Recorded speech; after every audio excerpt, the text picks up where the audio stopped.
Are we ready? Almost. Could we do this outside? In a boat?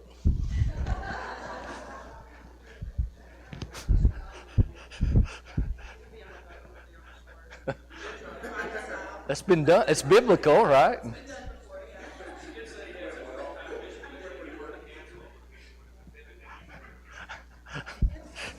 Yeah, the suggestion was that you all go sit on the shore and I'm on a boat just out in the edge of the water.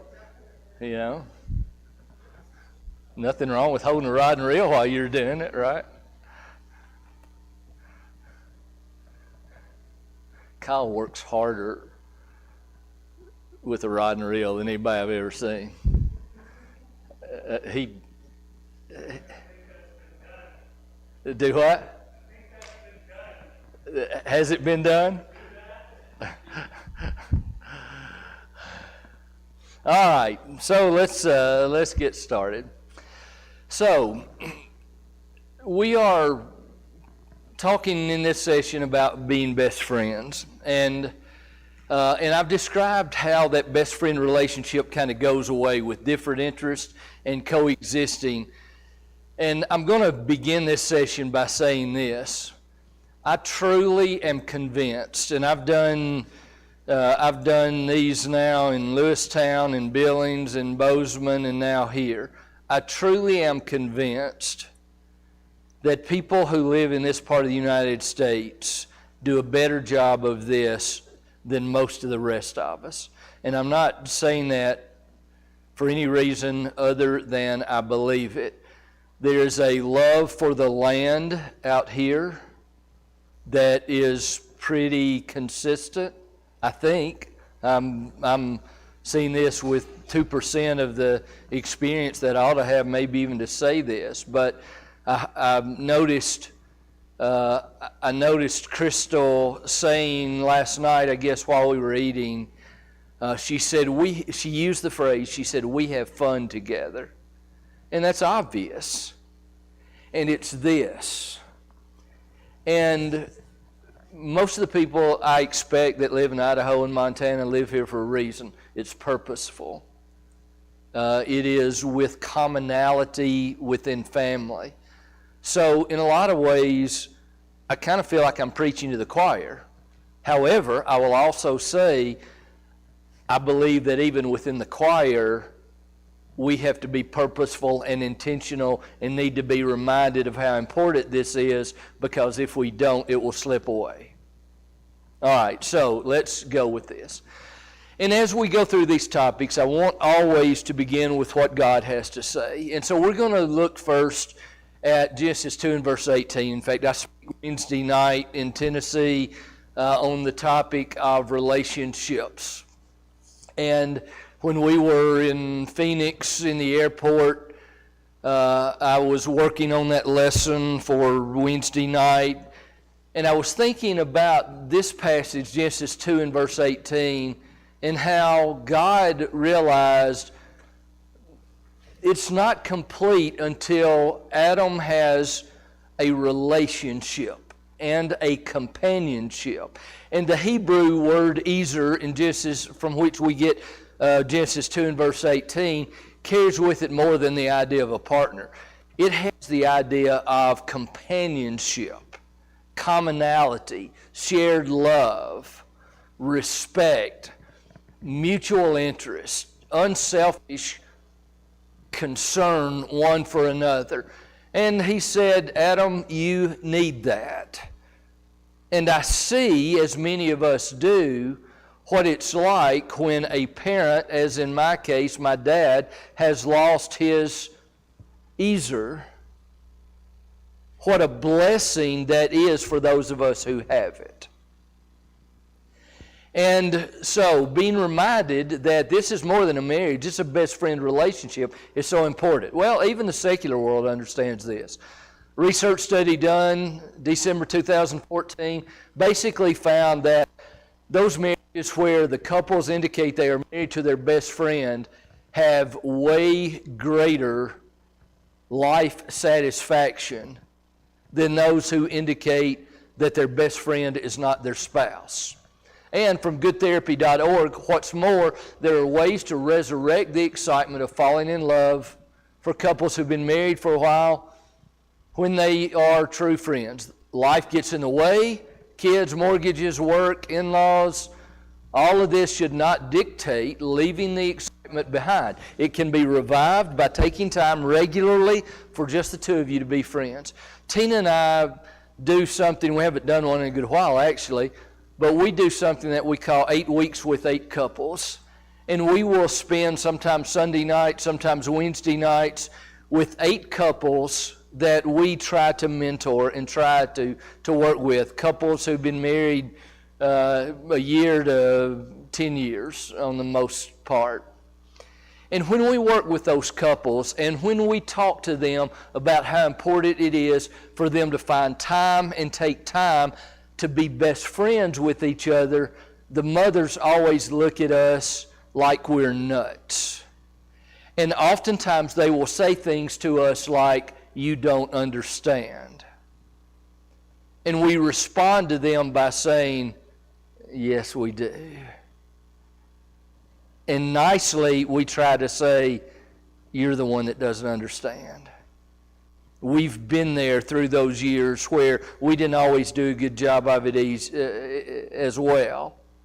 We understand how hard it is, how difficult it is. I was thinking about, as we were talking a while ago, about Tina and me living in Mobile, 400 miles away from any family after we got married and when we started having children. I was thinking about that when we were talking about you all coming out here and how your babysitters eventually came and followed. But how difficult it is. In fact, you made an statement, Michael, about being out here, by yourselves. And part of that's exciting, but it also is kind of difficult because you don't have family to lean on. And in fact, I'm rambling because I'm enjoying memory lane right now. But man, Mobile became our family. And we had people to lean on. And all of that plays into this because it's hard when you don't have grandparents to babysit, or it's hard when you don't have people to help you. But even when it's hard like that, you still have to figure it out, because if you don't figure it out, and if you don't have fun time together, and if you don't have commonality, you will lose your best friend relationship. And so many things happen. Man, I'm preaching already, aren't I? Well, part of the truth of the matter is best friend attraction is longer lasting than physical attraction. Why? Well, time works on us physically, while marriages always involve two people who enjoy being together. They have common interests, easiness, and enjoyment of the relationship, and this provides glue. We don't want to spend time with people that we don't have things in common with. And there are a lot of marriages where husbands and wives have very little in common except for the kids. And physical attraction doesn't last forever. Now, I love this picture. And Kyle, I was looking at this last night and I thought, he knows that angle very well. So Tina, and I'll try not to talk more than I ought to about us because I don't want it to be about us, but I will at times tell part of our story. And so when the kids were in junior high and senior high, we sat down one night and at the kitchen table and I said, what do we do for us anymore? What do we do that we both look forward to doing together, that we enjoy? We've been married 20 years, I guess, at that point, around there at least. And we were trying so hard to do things right. I was an administrator at Freed-Hardeman and had spent so much time driving 100 miles one way to Memphis to work on a degree, and I was preaching 50 miles away from home in a little country church on Sunday, and on Friday nights and Saturdays, I drive 100 miles to Florence to install countertops out of my dad's cabinet shop so we could keep Tina at home to raise the kids. All of that sounds like, wow, good, doesn't it? No, it's not good. You know why? Because we didn't have time for each other. And so I sat down and I said, what do we do just for us? And you know what her answer was? She said, I don't know unless it's yard work. And I said to her, when the only thing we can come up with that we enjoy doing together is cutting the grass, then something's wrong. And the truth of the matter is, when you live on a farm, you don't spend a whole lot of time pulling weeds usually. And what that consisted of was I was out cutting hay and messing with cows when I was occasionally at home, and Tina loves being outside and she'd cut the grass. We didn't even do that together. And so I said to her, we got to fix this. And I went and got a yellow legal pad, and I sat down and I said, let's come up with a list of things that we will enjoy doing together. That's one of the most difficult things we've ever done. Why? Because we had done this. Our interest, I don't even know that we had interest.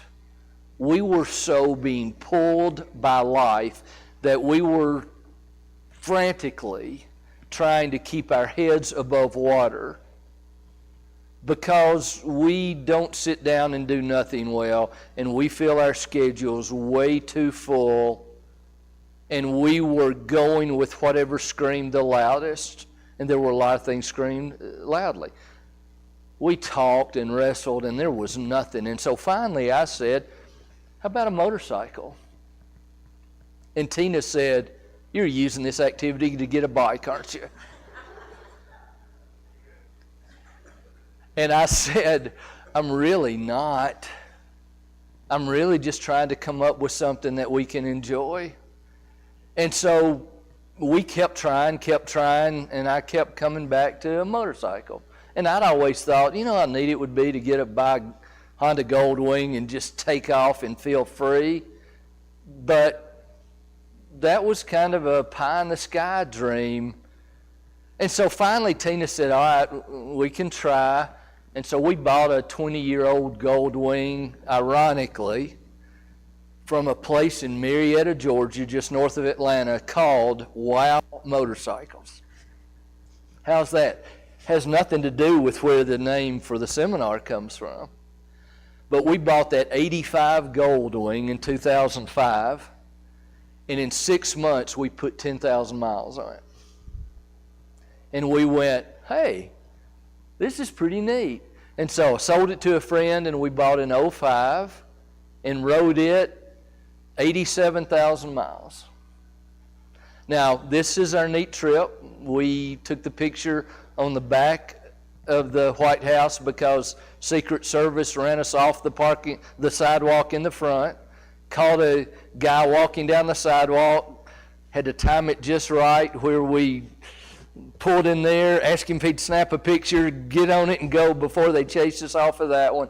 But there was no way I was leaving. I had gone the whole Blue Ridge Parkway and Skyline Highway to Washington for the picture of the three of us, the bike, Tina and me, in front of the White House, and I was going to get it.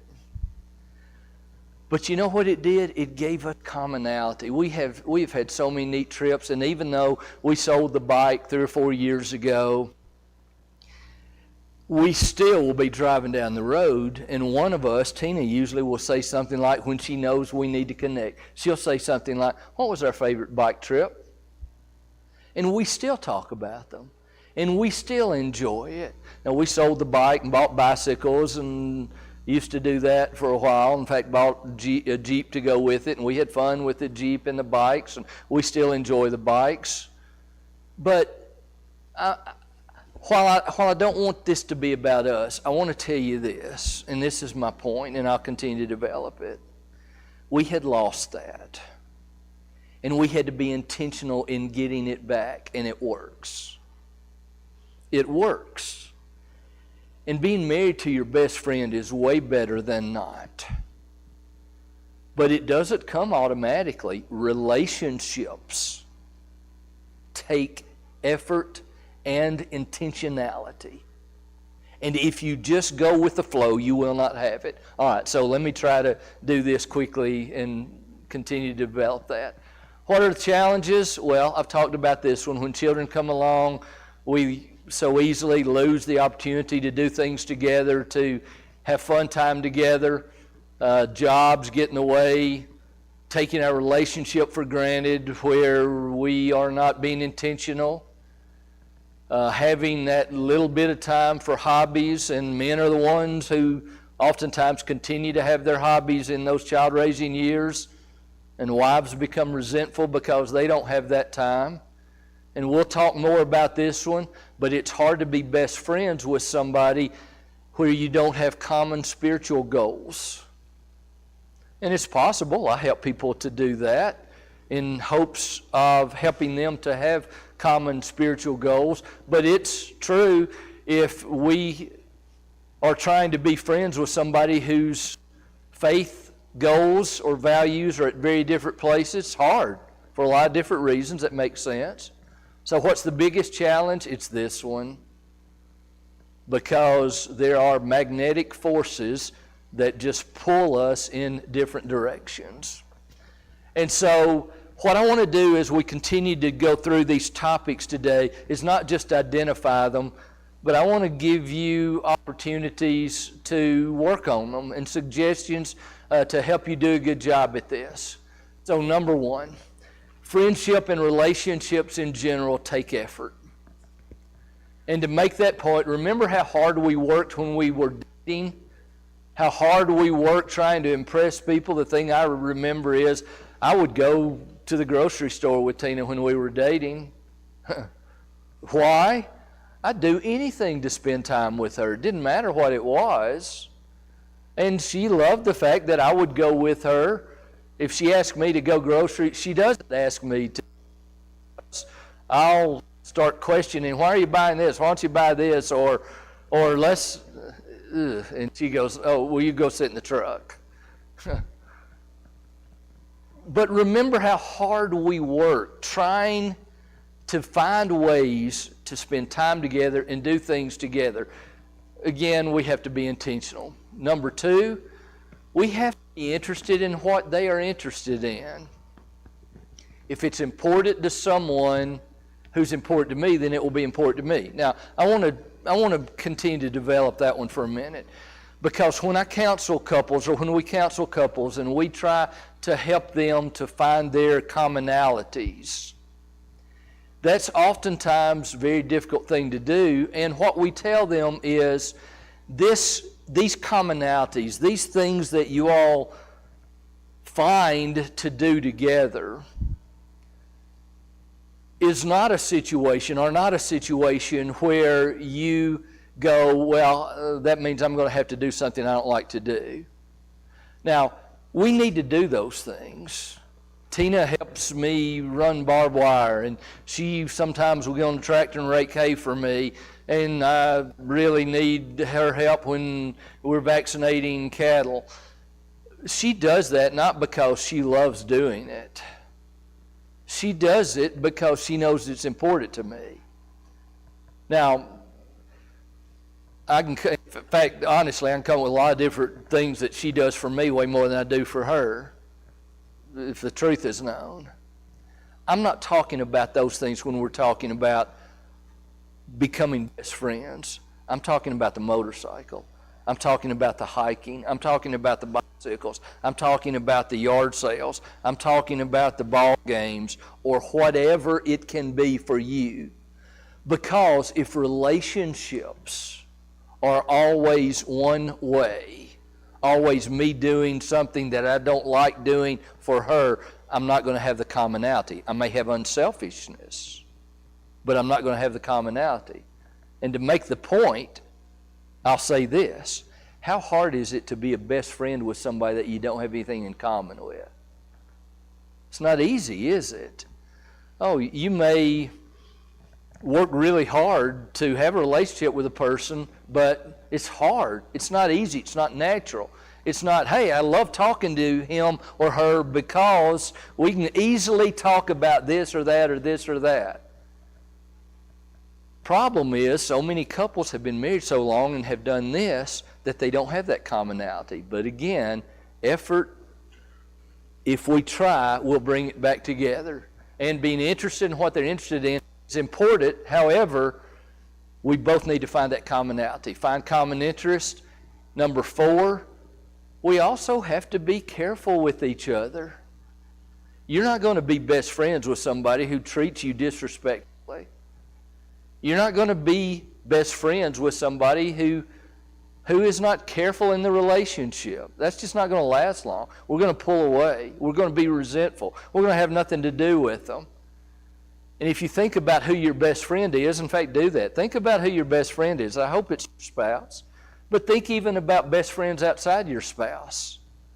They are people who generally are unselfish, people who are willing to help when you need it, people who you have common interest with. And they're not people who are rude, who are disrespectful, who don't have the time of day for you. That goes back to that one-way relationships. All of us have tried to have friendships with those people, but it was so much one way it didn't last.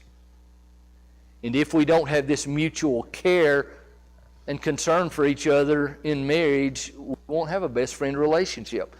Respect is a big part of that. Now, I'm going to talk more about this later, but I'll simply say at this point how neat it is every day of life to hear your spouse tell God, thank you for you. And if you don't have that, I'm going to encourage you to do that. We'll talk more about that. Number 7, overly critical people don't make good friends. And when people are overly negative, and husbands, listen to me, because it's way easier generally for males to tend to be more critical and negative than females, not always. But it's so easy, sometimes it's personality type driven, for a lot of us to feel the need to critique and find fault. But when we find ourselves doing that, or when we find our spouses doing that with us, and it just becomes a one right after another thing, what are we going to do with a non-spousal relationship with a person like that? We're going to start pulling away. Why? We don't want to be pounded in that way over and over and over again. It doesn't feel good. It's not healthy. And if we are perfectionists, if we are OCD, if we are good at finding the small flaws, note to self, got to be careful with that one. And the opposite of that's exactly true. We like being around people that praise us, that lift us up, that sincerely, I'm not talking about doing it insincerely, but that sincerely pat us on the back and show appreciation for us. Feels good. Of course it does. We'll talk about honesty and being transparent. You're not going to be friends with somebody that you can't trust. You're not going to be friends with somebody that when they tell you something, you try to read between the lines to see what the situation really is. We'll talk more about that. You're also not going to be friends with somebody that never communicates with you. Never communicates. I was counseling a couple a few years ago, and first day they came into the counseling room, she said to me, "You are our last hope. We have decided if you don't help our marriage that we are going to divorce." I know it. No pressure, right? And so we met, talked about the needs list, which I'll talk about later. And I said, I want you all to think about what you need from each other. We'll talk about that in the next session. And so they came back the next session, and I said, all right, who wants to go first? And he said, I'll go first. The 5 things that I most need from her, and we went through them and started the exercise. And then we got to her, and I said, so what's the first need that you have from him? She said, oh, I only have one. And I said, in fact, I laughed, and I said, yeah, well, we'll see. We'll come up with more. But I said, what is the one? And she said, I just want him to look at me when I talk to him. And I thought, and you all were going to get a divorce? Well, what had happened is they had so grown to that resentful place that they weren't doing well at all. He was a teacher. He was tired of talking all day, dealing with kids. She had some health issues, was a stay-at-home wife. He'd come home, He'd get his tea, sit in his chair, and watch ESPN, and she wanted somebody to talk to. And when she said to him, I just want you to look at me when I talk to you, he said, is that all? And she said, that's it. I want to matter to you. I want you to come in and be interested and to sit down and talk with me. And so he said, I can do that. And we basically talked through, all right, when you come home, you sit down, spend at the kitchen table, spend 15 minutes with her, touch base with her, connect with her, communicate with her. And at that point, she'll be perfectly willing for you to get your tea and go to ESPN in your chair. And that's exactly what happened. And they did well. They worked hard, but it was this one. And while that story may go, wow, that's kind of an exaggerated story in ways, truth of the matter is it's that important. It matters that much, especially if it's not happening. So, those special marriages that are the wow marriages don't come without effort. They come with effort. So, you all are going to have the first exercise of 4 or 5 that we're going to do today. And this is the time in which Tina and I, in fact, Tina, help me, I'll let you add to this before we go to the exercise. But this is the opportunity for you all to go and find a place in the church building, 15 minutes or so. And I'll look at the schedule and see when we're supposed to be back. But to talk about what you have in common, how you spend time in common, what you could do to have this commonality. Now, men, put forth the effort. Some of you will do that easily. Some of you feels uncomfortable being that open and that real. Talk openly about what you all have done, could do, would like to do together, all for the purpose of making sure that we develop these best friend relationships. All right, help me. What needs to be emphasized, Tina? And then they both get together and see their answers. That might help them talk about, well, I didn't know that was more important to you. The first question is intended to answer by yourself, and then number 2, then you start talking about it. So help me with the best friend relationship. What did I leave out?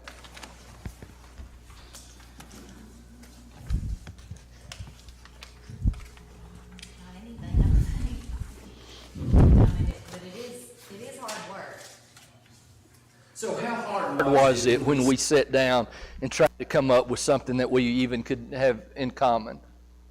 Like you said, you grow so far apart just because of your interest in the children and the careers and all that we didn't take time to keep up with what, hobbies we had, much less have an interest in knowing what each other would like to do together, and just communicating with each other. That was hard. I want to spend time with you. And did we get there? Sure. It's doable, but it took effort, and it wasn't always easy, was it? All right, questions, comments?